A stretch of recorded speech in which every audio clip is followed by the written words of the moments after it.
Okay, how do you stay connected to your spouse in your marriage when life is so busy and it goes in 17 different directions?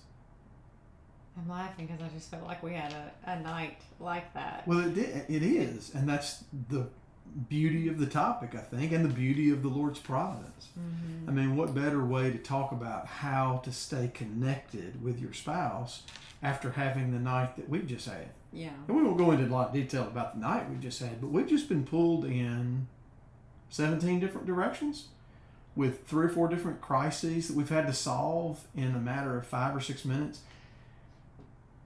And when our kids were small, we had 3 kids, okay? But when our kids were small, there was almost like a crisis every moment with kids. Right. And so how do you stay connected to your spouse? Because here's where I'm really getting at.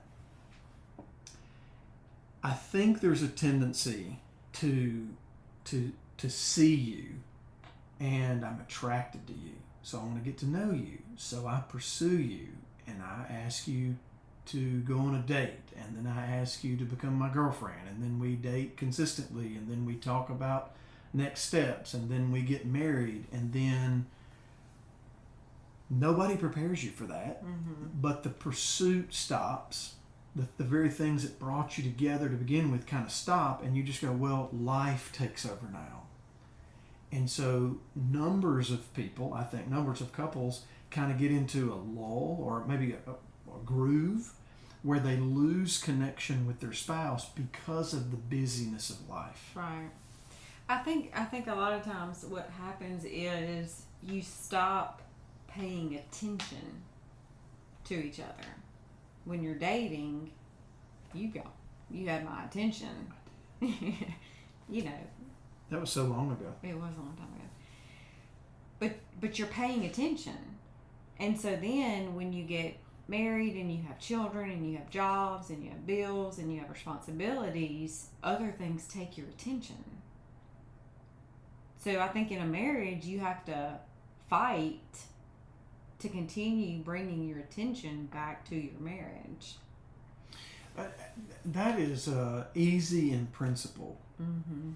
We've been doing this for a couple decades now, you and me. It's easy in principle to say, well, you just gotta, fight to give the attention to your spouse. But what happens when your spouse gets on your nerves? Because you're living in close proximity to another human being who is equally fallen, equally sinful as you are. And you've got these other little humans running around. And so, what do you do? I'm not contradicting what you said, but I'm kind of pushing. How do you pay attention? How do you do that? How do you, I don't know. I don't feel like we have the corner office on this, but looking back and seeing some of the things that we did, that now that we're 25 years in, I think, oh, well, that really did matter, or it seemed small, but it really was big. And I think paying attention, connecting with your spouse doesn't have to be a 4-day trip. Well, it does in your book. That's not true. That's not true.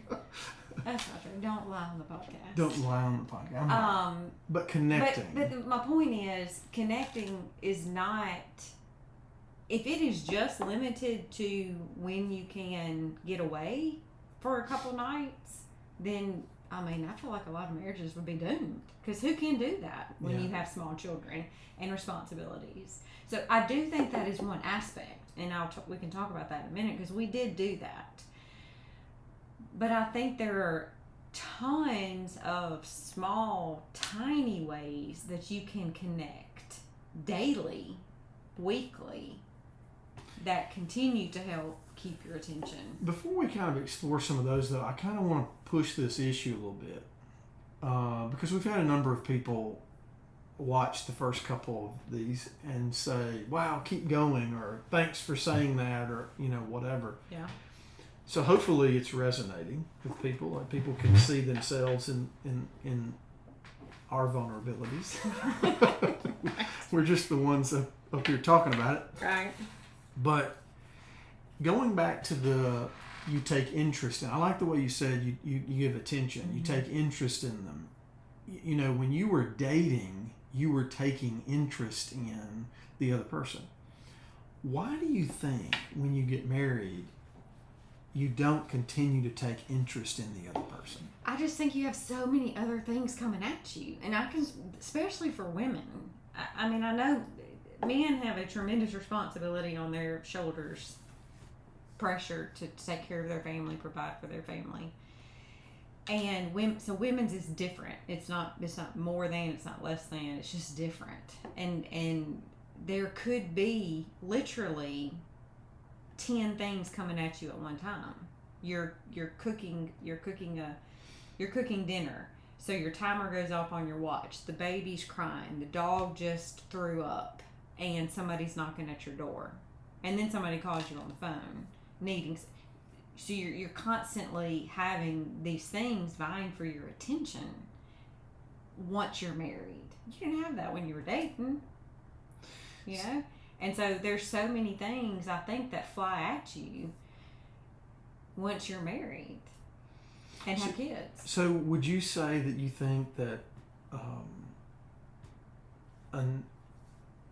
I say an issue, I don't mean an issue like a problem, you know, but like something you need to be aware of that nobody ever told you about is the fact that you're going to be pulled in different directions away from the person that you have interest in.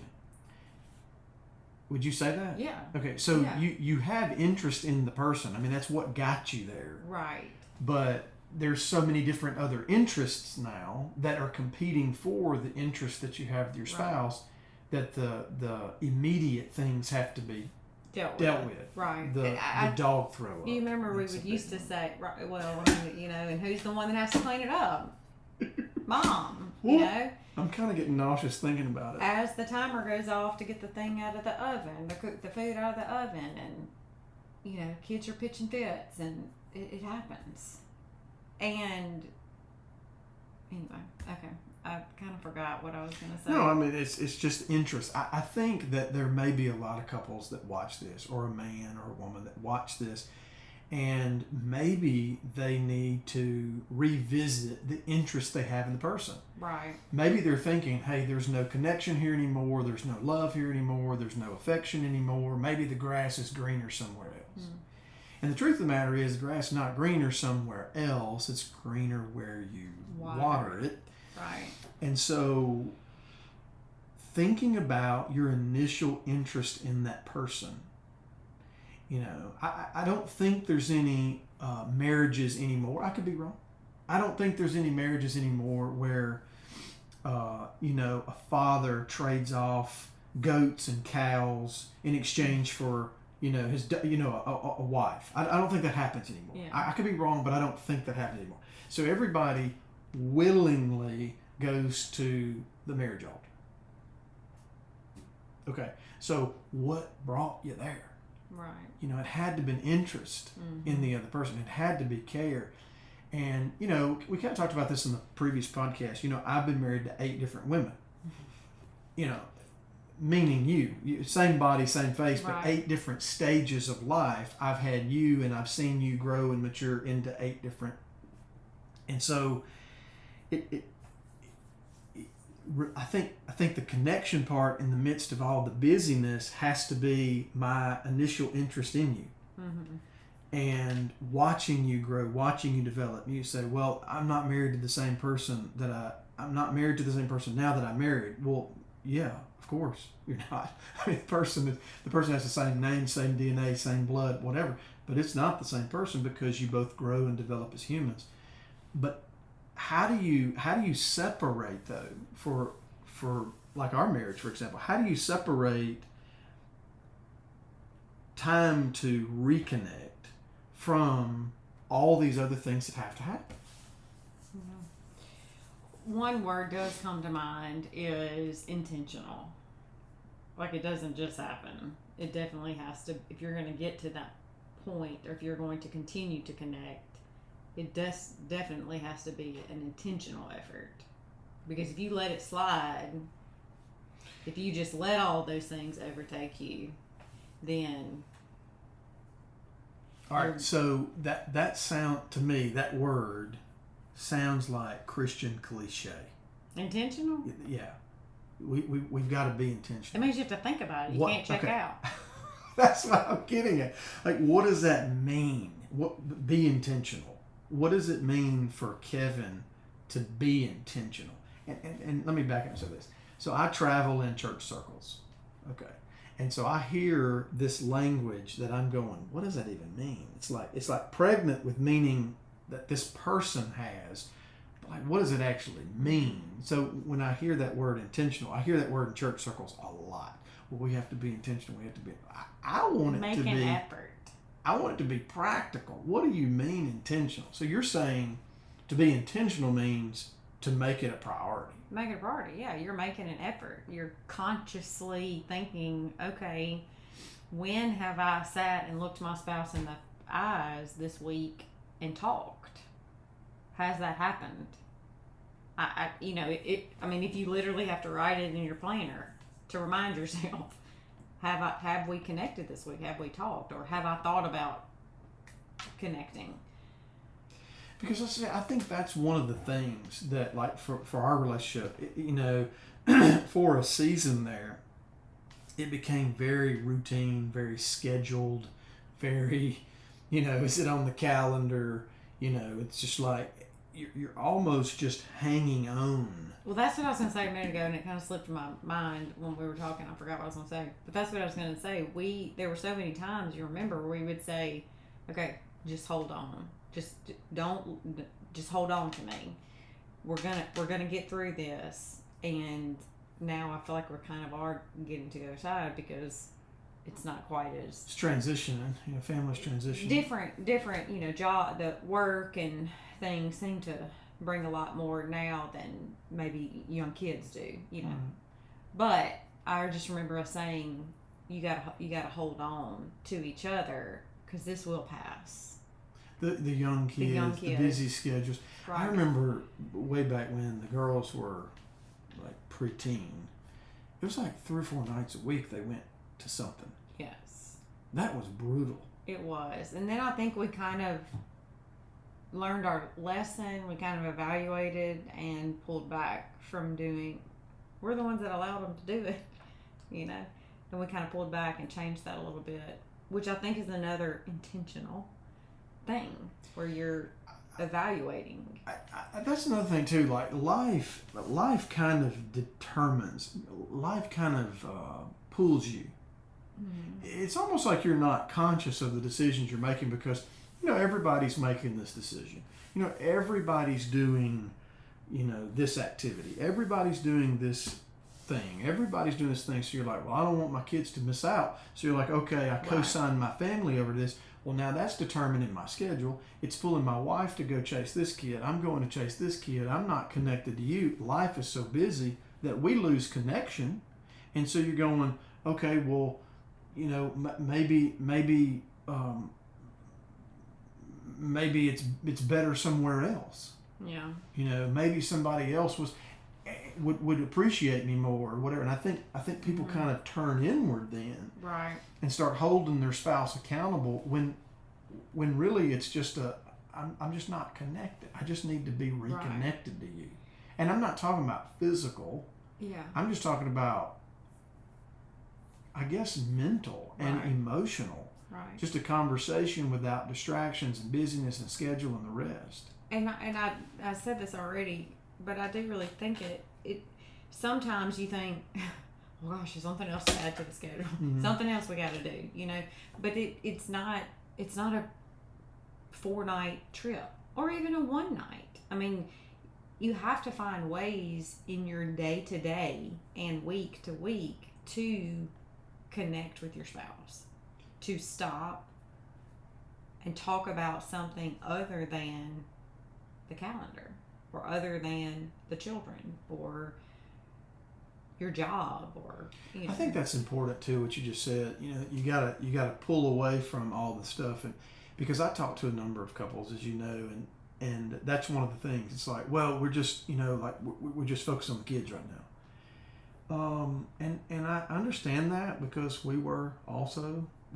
intentional We were. with our children and the way they were reared, the way they were formed, the way they were developed. I mean, that's important for parents to be. But I don't think you sacrifice your marriage for your kids. And I think that the distractions and the activities and the busyness has a way, if you're not aware of it, Right. of pulling you away from those opportunities to reconnect with your spouse. Right. So, what are some ways that maybe we reconnect on a weekly basis, a monthly basis? What are some other ways that people can reconnect? Because the truth is, like, all this is good, fine, and dandy for us to discuss. But if somebody walks away going, "Yeah, I need to do that," but they don't know. Right. Well, I feel like one of the things that's thrown out in these topics of conversation a lot are we need to have a date night every week. Well, that never worked for us. I don't remember ever a time where we consistently had, okay, well, this is date night. That never worked for us. Right. I think that's good, and I think that is one way that you can connect and keep it, on a weekly rotation. So I do think it's a good idea. That just didn't work. But that could also turn into that's a routine. It's a schedule. It's Thursday night. It's date night. Right. I don't know. I think turning the TV off, sitting for 5 minutes before you go to bed, and talk about your day. What happened? I think another thing is put your phone down. Put your phone down. Mm-hmm. Sit on the couch and face your spouse. And I know guys are probably going, "Oh my goodness, did he just say that? That's going to be so awkward." No, that's really not. This is the woman that you pursued. Right. For a while, probably. Most of us pursued for a while and, got rejected or no, I'm not interested in you or whatever. So we're accustomed to the awkward and to the rejection and to the whatever. I think in the male mind, though, it's like, well, I've already married you. Like, what's the sense in doing that? Mm. But there's a real sense in doing that, to reconnect. So I would say put away your phones. Yeah. Like, actually put it away. Now, you know me. I'm addicted to reels. I send our family chat multiple reels a day. I send you multiple reels a day. I send our friend groups multiple reels a day. None of you ever respond to me. I'm bitter about that. But nobody take ever. It as a hint. but get off the reel. Well, get off the phone. Right, I mean, that's the thing. Like, put the phone down and reconnect. Like, sit and just ask about the person that you married today. Yeah. Hey, what happened in your day? Instead of, well, you didn't take the trash out, and you didn't clean up the bathroom, and you didn't, do this, and tomorrow the kids have this, and I need you to go do this and this, and it's like, as a man, I'm out. I'm checked out. But if you're like, how'd your day go today? What happened? Did you say that? Oh my goodness, that's what happened. Showing genuine interest, I think, is a way to connect. Mm-hmm. Being genuinely interested by your spouse or in your spouse. The interest was in you, but now I'm interested by you. Like, why do you do what you do? He's so interesting, You're just so different than I am. Like, what's going through your head when you thought that, And that takes a great deal of vulnerability on your part, too, to hear a question like that and not take it personal. Right. Like, Kevin's actually trying to engage me here. Or just, finding little ways. Now, when our kids are little, obviously you can't leave kids home by themselves. So, there's all stages. You eventually will be able to leave them at home by themselves. And so that's kind of the stage that I'm thinking about. I mean, some are able to stay earlier age than others. We're not going to talk about that. Anyway, but when your kids are able, I remember when Walmart pickup, I guess it had been around COVID, and pickup really became a thing. And so every Saturday morning we'd go pick up our groceries together. That was our little mini date. Yeah, a little mini date. But I mean, it was a time where we'd pull away. Nobody was in the car with us. It was just us, and we'd go get them. And have just a few minutes in the car together. Right. You know, I think to me, it's the little pockets of time that makes the difference. It's not, and I've said this 100 times, it's not the big trips. It's that make it. Right. It's the small pockets. 5 minutes of connecting on a Monday night, going to get groceries together on a Saturday morning. Yeah. You know, now I will say, so that to me, that's one way. You know, if you are able to get away a night, you know, I think it's fantastic. Cherry on top. It does a lot, you know, but I think it's the day to day, the small moments that are what really matter. As I'm listening to you talk, what I'm hearing is it's attention. You get your spouse's attention. Mm-hmm. And as I'm sitting here processing that, you're talking about pockets and getaway time and all this, I'm going, no, I really do want her attention. Undivided. Right. No phone, no kids. Like, I want your attention. And it could be for 5 minutes to reconnect, to recharge, to go, all right, we're in this together, let's go. It doesn't have to be long. But sometimes it's so hard to turn that off, you know, as a wife and a mom, because there's always something, you know, pulling at you. Swap the laundry or pick this kid up, or it's just always constant. So for me, like getting in the car, you know, driving to get groceries, well, I couldn't swap laundry then, or couldn't do the dishes, or whatever, you know, so you're getting away. Undivided. Yeah. And so sometimes when we would go, because we were able to go on once or twice a year, we'd go for a night somewhere. And those are always very good times for me, because it took me out of the normal routine. Mm-hmm. And I was like, oh, you know, that I'm a woman. I'm not just you know, a homemaker or a mom or teacher to my kids or whatever, you know. And so sometimes when you're right, the paying attention, the doing away with the distractions are that's really a way to connect. Doing away with the distractions, but then the other thing is, like, to make it real simple, it's attention. Because where your attention goes, your attention grows. And so just little pockets of attention that you give your spouse, undivided, and I think that's a way that you reconnect. I think, you know, slowly and surely, what feels distant in a person's relationship can be slowly rebuilt with small pockets of attention, undivided attention. Right. Where I'm not wanting anything from you, but I'm just going, you know, how were these kids today? They were terrible. You know, how was the transaction that you were working on today? How was this today? What happened? How'd that make you feel? Just being interested genuinely in you, and, you know, giving attention, and that being reciprocated. Right. You giving me attention back. Maybe I'm not. Maybe it's been 4 or 5 days since I've done that to you, and you're going, well, why isn't he doing that? Well, then you go do it. Yeah. You know, like, give your spouse a little bit of grace here, because they may be going through some stuff mentally, emotionally, and it ain't about you. Right. You know, but they're an individual. They're living their life. They're going to work. They've got a boss. They've got colleagues and all, clients, customers, and all the rest. And they may not be sharing everything with you, because they're, especially men, they're bearing the weight, the responsibility. And I mean, men don't have anybody to go cry to.